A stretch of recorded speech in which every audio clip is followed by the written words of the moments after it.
तो हम विचार कर रहे हैं मिथुन लगन के चार्ट में अगर गुरु और शनि की कंजक्शन आपके लगन में प्रथम भाव में अगर बने तो किस प्रकार के परिणाम रहेंगे, कौन कौन से प्रभाव इस कंजक्शन से पड़ेंगे आपके कैरियर पे, आपकी मैरिड लाइफ पे, आपकी जीवन के ओवरऑल ग्रोथ पे और आपकी पर्सनैलिटी पे भी। देखिए, गुरु ज्ञान को रिप्रेजेंट करते हैं और शनि अनुशासन को रिप्रेजेंट करते हैं। ऐसा कंजक्शन होने से वास्तव में आपके जीवन में एक बेहतरीन संगम देखने को मिलेगा अनुशासन और ज्ञान के रूप में। ऐसा व्यक्ति हो सकता है कि हमेशा दूसरों को अच्छी सलाह दे सकते हैं, बहुत ही ज़्यादा बुद्धिमान, बहुत ही ज़्यादा परिपक्व व्यक्ति होगा। अगर बुध भी आपका बहुत अच्छा प्लेस्ड हो तो ये आपके ज्ञान को बढ़ाएगा और आपके आध्यात्मिक नॉलेज को भी बढ़ाएगा। ऐसा कंजक्शन होने से बेसिकली जातक को सफलता मिलती है, लेकिन कभी कभी थोड़ी देरी जरूर हो सकती है और जीवन अक्सर स्थिर रहता है और हमेशा विचारों की गहराई ये दोनों ही ग्रह आपको प्रदान करते हैं। ऐसा कंजक्शन हो जाने से व्यक्ति में परिपक्वता तो आएगी ही, लेकिन बुध की प्लेसमेंट अगर बहुत अच्छी है तो वो काफ़ी ज्ञानी होगा और दूसरों को वो अपनी पर्सनैलिटी से, अपनी बातों से काफ़ी हद तक प्रभावित कर पाएगा। कुछ हद तक गुरु शनि का कंजक्शन आपको अच्छी लीडरशिप की क्वालिटीज़ भी देते हैं। तो आप एक अच्छे मोटिवेशनल स्पीकर बन सकते हैं, एक अच्छे शिक्षक बन सकते हैं, कोई आध्यात्मिक व्यक्ति हो सकते हैं, ज्ञानी और बहुत ही बुद्धिमान व्यक्ति आप हो सकते हैं। साथ ही साथ आप अपनी कलात्मकता पे ज़्यादा से ज़्यादा फोकस करें। जो भी नेचुरल जो पावर आपको मिली है या जो नेचुरल टैलेंट आपको प्रकृति के थ्रू मिला, उस पर ज़्यादा से ज़्यादा ध्यान दें जब भी आप अपना प्रोफेशन चुनते हैं। यहाँ पे गुरु आपके चार्ट में देखा जाए तो सप्तमेश हैं और वो 10वें घर के लॉर्ड हैं। तो ये कंजक्शन अब कैरियर के दृष्टिकोण से भी बहुत ही इंपॉर्टेंट है। साथ में शनि अष्टमेश और 9वें घर के स्वामी, इसलिए इन भावों से भी कहीं ना कहीं शनि का बहुत ही अब बड़ा रिलेशन देखने को मिल सकता है लगन में शनि आने की वजह से। तो गुरु और शनि का कंजक्शन में गुरु क्या वक्री है, क्या यहाँ शनि वक्री है? यहाँ शनि का वक्री होना ज्यादा अच्छा है। अगर इनमें से कोई अस्त भी है तो दोनों ही अगर अस्त हों तो ज्यादा बेटर रहेगा फिर, क्योंकि सूर्य थर्ड हाउस के स्वामी है, इसलिए थर्ड हाउस के स्वामी अगर इन दोनों को अस्त कर रहे हैं तो फिर ये और भी ज्यादा बेटर हो जाएगा आपके डिसीजन लेने के लिए, सोचने के लिए और आपकी लाइफ में जो प्रगति होगी उसके लिए।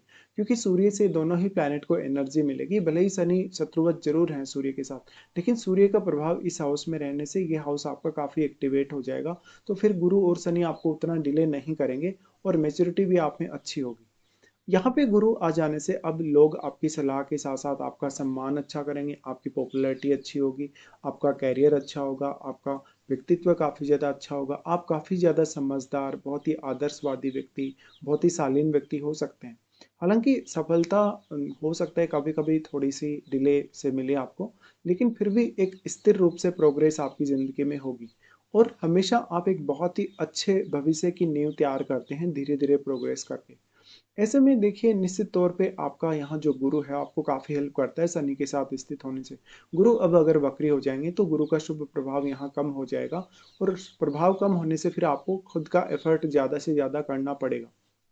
गुरु जैसा ग्रह अब अत्यंत शुभ ग्रह होने के नाते गुरु वक्री नहीं होने चाहिए। शनि अगर वक्री हो तो फिर शनि के लिए ये अच्छा है, क्योंकि शनि फिर डिले नहीं करेंगे, आपको बहुत ज़्यादा मेहनत भी नहीं करवाएंगे। लेकिन बुध का अच्छा होना भी उतना ही ज़्यादा जरूरी हो जाता है। इसके साथ साथ क्या गुरु और शनि के साथ यहाँ कोई प्लैनेट बैठा है, कोई भी प्लैनेट यदि बैठा है तो ये हो सकता है कि वो गुरु का मित्र हो या तो फिर वो शनि का मित्र हो, किसी न किसी एक का इनमें से मित्र वो जरूर होगा। तो वो ग्रह अब शनि के ज़्यादा क्लोज है या गुरु के ज़्यादा प्रभाव में, ये देखना भी जरूरी होगा। देखिए, गुरु और शनि का आपसी जो संबंध है वो काफी न्यूट्रल है, इसलिए दोनों एक दूसरे का नुकसान यहाँ नहीं कर सकते। जनरली हम देखते हैं कि कोई ग्रह किसी दूसरे ग्रह के साथ शत्रुवत व्यवहार करता है तो दोनों के कंजक्शन में आ जाने से उस हाउस विशेष में आपको काफी दिक्कतें आती हैं, लेकिन यहाँ पर न्यूट्रल रिलेशन होने की वजह से ऐसा नहीं होगा। इसके साथ साथ जो आपका जीवन साथी होगा, क्योंकि यहाँ पे सप्तमेश गुरु हैं, तो जीवन साथी बहुत ही ज़्यादा आपके प्रति सक्रिय रहेगा। जीवन साथी आपको काफ़ी सपोर्टिव दिखेगा और काफ़ी समझदार, विवेकशील जीवन साथी, बहुत ही बुद्धिमान जीवन साथी, कभी कभी आपको थोड़ा डोमिनेट करने वाला भी वो होगा। देखिए, आपका जीवन साथी हो सकता है किसी उच्च पद पे हो, शिक्षा के मामले में वो आपसे काफ़ी आगे हो सकता है।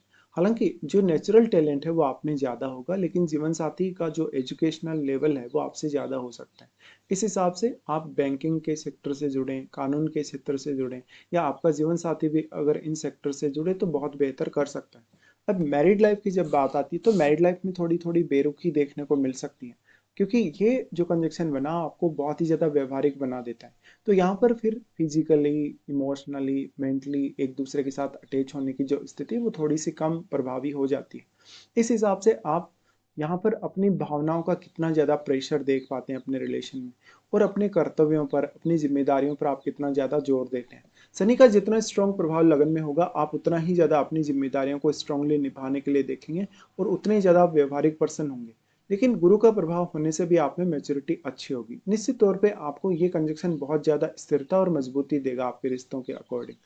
इस हिसाब से देखा जाए तो आप एक अच्छे जज बन सकते हैं, एक अच्छे वकील या कोई बड़े प्रशासनिक अधिकारी या कोई भी इस प्रकार के व्यक्ति, जैसे प्रोफेसर हो गया, रिसर्चर हो गया, कोई बड़ा शिक्षाविद हो गया, कंसल्टेंट हो गया, कोई मोटिवेटर हो गया, इस प्रकार के व्यक्ति के रूप में आप काफ़ी फेम पा सकते हैं।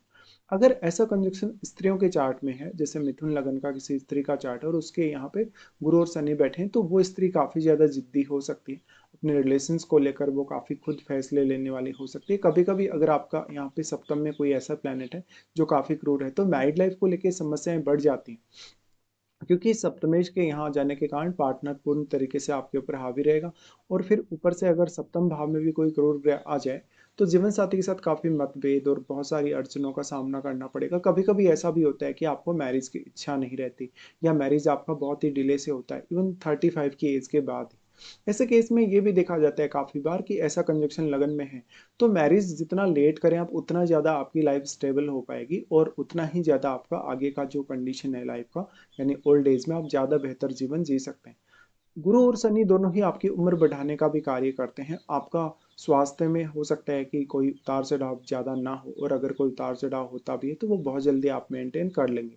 इस हिसाब से देखा जाए तो मेनली आपके लिए, अगर बिजनेस के अकॉर्डिंग देखें, आप कंस्ट्रक्शन रिलेटेड या भूमि भवन से रिलेटेड कार्य कर सकते हैं, या कोई आप पब्लिकेशन वगैरह चला सकते हैं, कोई लीगल फर्म चला सकते हैं, ऑडिटिंग की जो सर्विसेज हैं वो आप दे सकते हैं।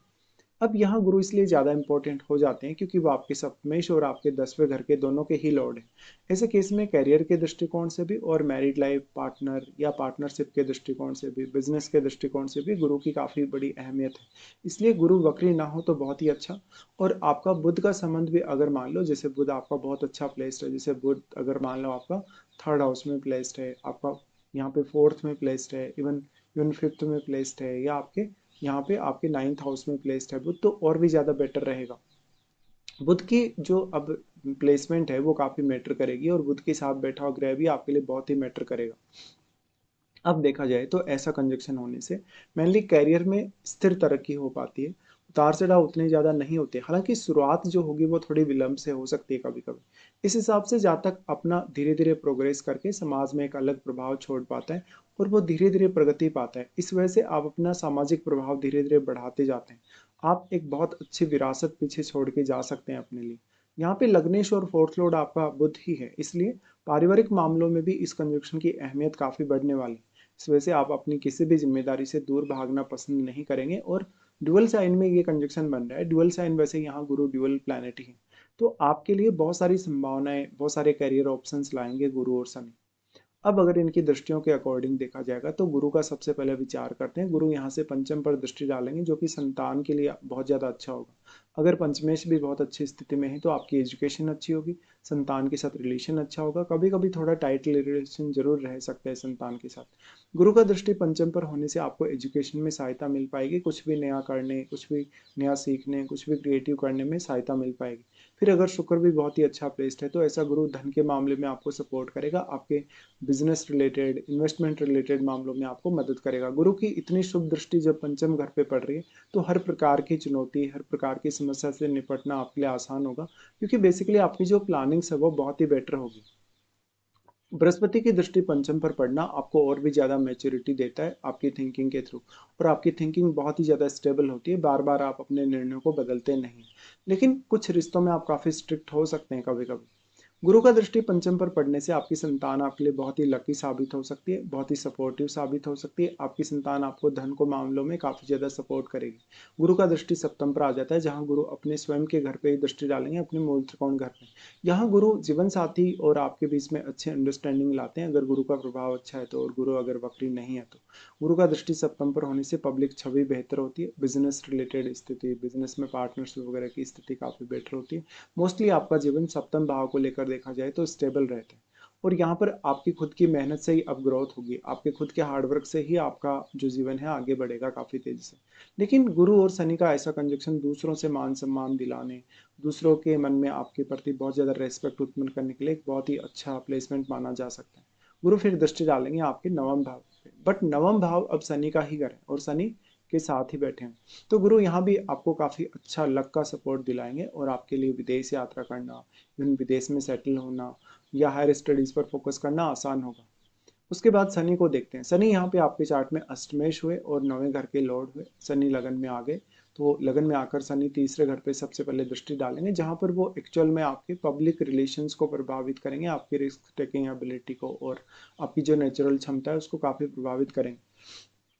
इसलिए आप अपने आप को और इम्प्रूव कर सकते हैं, इस समय के साथ साथ अपने आप को और मेच्योर बना सकते हैं, परफेक्ट बना सकते हैं। तो अपनी काबिलियत पर आप थोड़ा अगर काम कर लें शनि की इस दृष्टि के होने से, तो और बेहतर कर सकते हैं आप। अगर आपका सूर्य मजबूत हो तो आपका कम्युनिकेशन काफ़ी मजबूत होगा। शनि लेकिन थर्ड हाउस पे जब जब भी दृष्टि डालते हैं तो वो हार्डवर्क करने की प्रवृत्ति ज़्यादा देते हैं और इंसान कोई भी प्रकार की समस्या से, दुविधा से पीछे नहीं हटता या उससे हारता नहीं। थर्ड हाउस पे शनि की दृष्टि का होना आपको हार्ड वर्किंग बनाएगा, हर प्रकार की चुनौती हो, समस्या हो, उससे निपटने के लिए अच्छी स्थिति देगा। शनि का दृष्टि फिर सप्तम पर आ जाता है, जहां पार्टनर के साथ थोड़ी बहुत मतभेद जरूर हो सकते हैं, इवन कुछ लंबे समय के इश्यूज भी हो सकते हैं। तो शनि का दृष्टि उतना अच्छा नहीं है सप्तम घर पे, भले ही सप्तमेश के साथ ही शनि बैठे हैं, लेकिन फिर भी तो शनि वक्री होकर अगर ऐसी दृष्टि डालें तो फिर वो बिजनेस की नई अपॉर्चुनिटी दे सकते हैं, काफी सारे नए नए अन्य अवसर भी आपको दे सकते हैं। शनि का दृष्टि फिर आ जाता है आपके 10th हाउस में। 10th हाउस के स्वामी वैसे बृहस्पति हैं और बृहस्पति साथ जब बैठे हैं शनि के, तो शनि यहाँ आपको ज़्यादा डिले नहीं करेगा। अगर शनि वक्री होकर ऐसी दृष्टि डाले तो और भी अच्छा। तो शनि की दृष्टि 10th हाउस पे होने से बेसिकली आप अपने कैरियर के प्रति काफ़ी सीरियस होंगे, अपने कैरियर रिलेटेड फैसलों को बार बार बदलेंगे नहीं और जो भी आप डिसीजन लेंगे काफ़ी परफेक्टली लेंगे। तो यहाँ ये संभावना बढ़ जाती है कि कहीं ना कहीं ऐसा व्यक्ति अपने घरेलू जनजीवन को उतना ज़्यादा समय नहीं दे पा रहा या अपने पार्टनर को, मैरिड लाइफ को समय नहीं दे पा रहा, लेकिन वो बहुत ही ज़्यादा कैरियर ओरिएंटेड और कैरियर फोकस्ड बन सकता है। इस हिसाब से फिर आपको देखना पड़ेगा महादशा को, जैसे आपको गुरु की महादशा हो या शनि की महादशा हो। तो वैसे तो गुरु की महादशा के बाद शनि की महादशा अवश्य ही रहती है। तो गुरु और शनि दोनों की जो महादशाएं आपके जीवन में बहुत ही बड़ा एक पार्ट भी कवर करती हैं। अपनी महादशा के दौरान आपको देखना पड़ेगा कि किस प्रकार के इम्पैक्ट ये डालते हैं। गुरु यहाँ पे अत्यंत शुभ ग्रह होने के नाते महादशा के दौरान आपको काफी ऊपर उठाएगा, आपके मान सम्मान को बढ़ाएगा, आपकी एजुकेशन, आपके टैलेंट को भी काफी इंप्रूव करेगा। शनि की महादशा होगी अगर आपको, तो शनि की महादशा में हार्डवर्क पे फोकस ज्यादा होना चाहिए, लाइफ में बहुत ज्यादा आपको प्रैक्टिकल बन जाना चाहिए, अपने रिश्तों को लेकर आप भावुक नहीं होंगे और निर्णय क्षमता हमेशा आपकी अच्छी बनी रहेगी। इस प्रकार से देखा जाए तो क्योंकि दोनों की जो दशाएं हैं, महादशाएं, वो इसलिए ज़्यादा इंपॉर्टेंट हो जाती हैं क्योंकि एक तो बहुत ही लंबा पीरियड ये कवर करती हैं। इसके साथ साथ कौन से पर्टिकुलर एज में आपको ऐसी दशाएं आ रही हैं तो फिर इनका जो कैरियर पे असर है वो भी काफ़ी ज़्यादा रहता है।